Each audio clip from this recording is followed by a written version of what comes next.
आदाब, नमस्कार, अस्सलाम वालेकुम नाजरीन। पल पल न्यूज के न्यूज रूम से मैं हूं आपके साथ नदीम अकरम। यूं तो नफरत भरा खेल जो देश में खेला जा रहा है उसमें आरएसएस को महारत हासिल है, और जब जब आरएसएस की पोल खुलने वाली होती है इन तमाम चीजों को लेकर के, तो कुछ ऐसी घटनाओं को जानबूझ करके अंजाम दिया जाता है जिससे सांप्रदायिक माहौल बिगाड़ा जा सके। जहां इनके अनुयायी नफरती मेला लगाते हैं और खासतौर पर मुसलमानों के बहिष्कार का, मुसलमानों के नरसंहार का ऐलान करते हैं, तो वहीं इनके अनुयायी मस्जिद में घुस करके नमाजियों को पीटते हैं, तोड़फोड़ करते हैं और मस्जिद के गेट पर ताला लगाने का काम करते हैं। जब जब आरएसएस फंसने लगती है तब ऐसी घटनाओं को लगातार अंजाम दिया जाने लगता है। और क्यों इस तरह की चीजें लगातार संघ द्वारा की जा रही हैं, इन पहलुओं को समझना जरूर। आपको बता दें कि युवा भारत जोड़ो यात्रा पर निकले कांग्रेस नेता राहुल गांधी ने गत शनिवार को कर्नाटक के तुमकुरू में राष्ट्रीय स्वयंसेवक संघ और उसके स्वतंत्रता वीर विनायक दामोदर सावरकर के बारे में इतना भरी कहा कि वे भी पहली बार नहीं कि देश के स्वतंत्र होने से पहले राष्ट्रीय स्वयंसेवक संघ अंग्रेजों की मदद किया करता था, जिसके चलते स्वतंत्रता संघर्ष में उसकी या उसके अनुष्ठांग संगठनों की कोई भूमिका नहीं है और सावरकर को अंग्रेजों से वजीफा मिला करता था। लेकिन संघ परिवार सच को बर्दाश्त न कर पाने की अपनी पुरानी आदत के अनुसार सच के इस दोहराव को भी बर्दाश्त नहीं कर पाया। मुंबई में संघ की राजनीतिक फ्रंट भारतीय जनता पार्टी के कार्यकर्ता तो राहुल गांधी द्वारा सावरकर के अपमान का बदला लेने के लिए जूता मारो आंदोलन शुरू करने लगे। उनके पोस्टरों पर जूते बरसाने पर उतर आए। इन कार्यकर्ताओं की बेचारगी ये है कि इसके बावजूद ये सच संघ का बदलने वाला नहीं है। जब देश के दूसरे स्वतंत्रता सेनानी मेदाद गोरो द्वारा उन्हें दी जा रही क्रूरतम सजाओं के बावजूद कतई विचलित नहीं थे और अपनी कार्रवाइयों को डंके की चोट पर स्वीकार कर रहे थे, वहीं सावरकर स्वतंत्रता संघर्ष से पल्ला झाड़कर त्राहिमाम करते हुए बुरी तरह टूट गए थे। इसके चलते उन्होंने न सिर्फ गोरो को दया याचिका दी बल्कि उनकी शर्तों पर रिहाई भी स्वीकार की थी। ये मानने के कारण है कि उक्त सच दोहराने के पीछे राहुल की ये समझदारी होगी कि आज जब संघ सावरकर की ही तर्ज पर भूमिका अपनाकर सत्ता सुख भोगते रहना चाहती है तो इस दोहराव की बहुत जरूरत है, ताकि इतिहास को फिर से लिखने या बदलने की संघ परिवार की कोशिशें देश की वर्तमान व भावी पीढ़ियों को ये सब जानने से वंचित न कर पाए। लेकिन सच कहें तो आज संघ की स्वतंत्रता पूर्वक की भूमिकाओं को याद दिलाते रहना भी पर्याप्त नहीं है। उसके उन कृत्यों की पोल खोलना भी जरूरी है जो तथाकथित प्राचीन हिंदू गौरव के नाम पर आजादी के साझा संघर्ष से अजीत और संविधान और समानता, बहुलता व बंधुत्व के मूल्यों को एक रूपता और पुनरुत्थान के अपने कुटिल मंसूबों करने के लिए उसने आजादी के 75 वर्षों में किए हैं। इस लिहाज से देखें तो राहुल गांधी का ये कथन भी संघ का हाजमा खराब ही करने वाला है कि अकेले हिंदी और राष्ट्रभाषा बनाकर देश की दूसरी भाषाओं को उससे अपनी पहचान को खतरा महसूस कराने की कोई जरूरत उन्हें महसूस नहीं होती।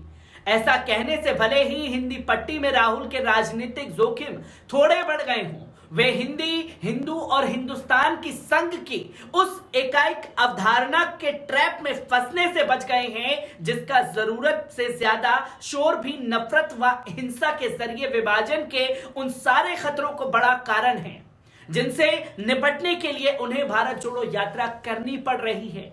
वरिष्ठ साहित्यकार अशोक वाजपेयी के शब्दों में इसे यूं समझ सकते हैं कि हिंदी राष्ट्रभाषा नहीं है, उसे संविधान ने राजभाषा पर बनाया है। वे भारत में सबसे अधिक बोली बरती जाने वाली भाषा जरूर है, पर अगर राष्ट्रभाषा है तो बांग्ला, तमिल, मलयालम, मराठी, असमिया आदि सभी भाषाएं भी राष्ट्रभाषाएं हैं। एक राष्ट्र के लिए यह भारत जैसे विविध विरुल राष्ट्र के लिए उचित और स्वाभाविक है।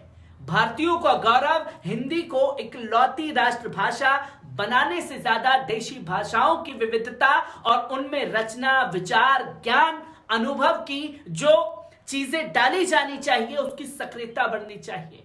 उसे रोजगार उजागर करने से बढ़ेगा, क्योंकि इसके बहुभाषी व बहुधर्मी राष्ट्र की अपनी नागरिकता की महसूस कर सकेंगे। हम जानते हैं कि संघ अपने पूरे अस्तित्व काल में हमारी इस बेमिसाल बहुलवादी के पीछे पड़ रहा है। इस लिहाज से उसकी आजादी के बाद की भूमिका भी उतनी ही चिंताजनक है जितनी उससे पहले की। सरदार वल्लभ भाई पटेल ने यूं ही थोड़े कहा था कि आजादी के बाद संघ ने देश के माहौल को जिस तरह से विषाक्त बनाया था, उसी के चलते हमें 30 जनवरी 1948 को बापू को गंवाना पड़ा। लेकिन खुद को हिंदुत्ववादी कहने वाले संघ और उसके प्रेरित संगठन शताब्दी को सर्वश्रेष्ठ हिंदू की कार्यतापूर्ण हत्या के बाद भी उसके प्रति अपने सोच को बदलने को तैयार नहीं। जैसे जैसे वे ताकतवर होते गए उसको आगे ही बढ़ाते जा रहे हैं। इस बढ़त का एक छोटा प्रदर्शन उन्होंने पिछले दिनों कोलकाता में किया, जहां अखिल भारतीय हिंदू महासभा ने जो खुद को सावरकर की वारिस तो बताती ही है, उसकी संघ से वैचारिक एकजुटता भी नहीं छिपी है। अपने दुर्गा पूजा पंडाल में देवी प्रतिमा के नीचे असुर की जगह बापू जैसी शक्ल सूरत वाली मूर्ति प्रदर्शित की है।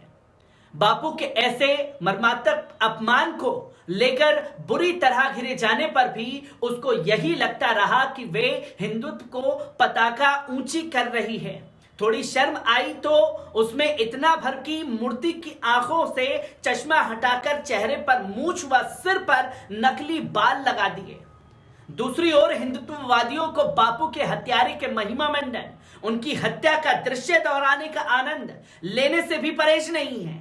गौरतलब है कि बापू की हत्या के बाद सरदार वल्लभ भाई पटेल ने संघ पर प्रतिबंध लगाया, तो उसे हटवाने के लिए संघ ने उन्हें जो वचन दिया उसे कभी नहीं निभाया और मौके पाते ही कई जबानें बोलने लगा। 1962 में चीन और 1965 में पाकिस्तान से हुए युद्ध पर के लिए वे अरसे तक मियां मिट्ठू बनता रहा। फिर देशों को नाना प्रकार के आंतरिक छोटे मोटे दंगों फसाद में ढेलता रहा।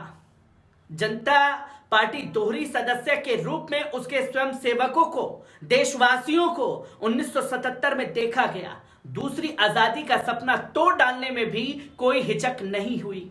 फिर अयोध्या में वही राम मंदिर निर्माण के लिए आसमान सिर पर उठाकर 6 दिसंबर 1992 को अयोध्या में इन स्वयं सेवकों ने भीड़ जुटाकर संविधान व कानून के शासन को बेशर्मी भरी आंखें दिखाई। बिखराव के बीच बोते हुए सद्भाव के खेल खेलते रहने में संघ की महारत भी आजादी के बाद की है और उसके वर्तमान सरसंचालक मोहन भागवत इस खेल की इकलौती मिसाल नहीं है, जो इधर एक मस्जिद व मदरसे में जाकर ऑल इंडिया इमाम ऑर्गेनाइजेशन के मुखिया उमर अहमद इलियासी के राष्ट्रपिता बन गए हैं। 1971 में इसी तर्ज पर उसके वैचारिक शिखर पुरुष सदाशिव गोलवरकर ने उन दिनों चर्चित मुस्लिम विद्वानों डॉक्टर सैफुद्दीन जिलानी से मुस्लिम समस्या पर लंबी बातचीत की थी। इस बातचीत में जिलानी ने मुसलमानों के प्रति उनके दृष्टिकोण से खुद को विश्व विमुग्ध बताया। उनसे पूछा था कि क्या वे अपने दृष्टिकोण की दिशा में आगे बढ़ने के लिए सहमना मुस्लिम बुद्धिजीवियों या नेताओं से भेंट करना पसंद करेंगे। गोलवरकर का उत्तर था, पसंद ही नहीं करूंगा, ऐसी भेंट का स्वागत भी करूंगा। लेकिन किसी को नहीं मालूम कि इस सिलसिले में 1971 से अब तक संघ के मुस्लिम बुद्धिजीवियों या नेताओं की कब या कितनी मुलाकातें हुई और उनका नतीजा क्या रहा। पर वे जिस हिंदुत्व का पैरोकार है, उसके समर्थकों का मुसलमानों की देशभक्ति पर शक करते रहना, उन्हें देशद्रोही करार देना और उनकी मॉब लिंचिंग तक जा पहुंचना उन्हें छोड़ सबको पता है, जो जानबूझकर उसकी ओर से आंखें मूंदे रखना चाहते हैं। प्रसंगवंश गोलवरकर मुसलमानों को देश का आंतरिक संकट मानता था। ये भी कि वास्तव में संपूर्ण देश में जहां भी एक मस्जिद या मुसलमानी मोहल्ला है, मुसलमान समझते हैं वे उनका अपना स्वतंत्र देश है। वे मुस्लिम बस्तियों की अनगिनत छोटे छोटे पाकिस्तान की संज्ञा देते तथा कहते थे कि इस प्रकार की बस्तियां निश्चय रूप से पाकिस्तानी समर्थक तत्वों के चारों ओर फैले हुए जाल के छोटे बड़े केंद्र हो गई है। जताने के लिए किसी प्रमाण की जरूरत है जिन मूल्यों के साथ आजादी की लड़ाई लड़ी गई, उन्हें दरकिनार करने में संघ ने आजादी के बाद से अब तक कुछ भी उठा नहीं रखा है। हां, उसके सत्ताधीशों ने स्वाधीनता संग्राम के नायकों पर बेजा पर हक जताने का सिलसिला भी इस दौरान खूब चलाया है। छत्तीसगढ़ और मध्य प्रदेश के प्रतिष्ठित दैनिक देशबंधु ने पिछले दिनों सही लिखा कि संघ परिवार आज तक ये समझने से इनकार करता रहा है कि आजादी की लड़ाई के नायकों के निकट आजादी महज अंग्रेजी राज का खात्मा नहीं थी। उनका मकसद लोकतंत्र, समानता, बंधुत्व और उदारता के मूल्यों के साथ एक नए राष्ट्र का निर्माण भी था। हां, सर्वधर्म समभाव, धर्मनिरपेक्षता व सांप्रदायिक सद्भाव की महान भारतीय परंपरा को फिर से स्थापित करना और हर देशवासी को बराबरी और सम्मान के साथ रहने का अवसर सुनिश्चित करना भी है, जो कि मुस्लिम हितैषी प्रेम दिखाता हुआ संघ नजर आ रहा है। अगर इतिहास के पन्नों को पलट करके देखेंगे तो इनके नेताओं के मुसलमानों के लिए शब्द क्या थे, और जब आज संघ पूरी तरीके से घिर चुका है, जिसकी तस्वीरें पूरी सामने आ रही हैं, जहां भारत जोड़ो यात्रा चल रही है और भारत जोड़ो यात्रा के दौरान संघ के असली चेहरे को देश के सामने उजागर करने का काम किया जा रहा है, तो वहीं देश को तोड़ने की जो राजनीति संघ बरसों से करता आ रहा है, उसी की फहरिस्त में प्रवेश वर्मा का बयान, नंदकिशोर गुर्जर का बयान और आए दिनों में हो रही मॉब लिंचिंग और मस्जिदों पर हमले, यह उसी कड़ी का हिस्सा है। मैं तमाम खबरों से आपको रूबरू कराता रहूंगा। दीजिए इजाजत, शुक्रिया।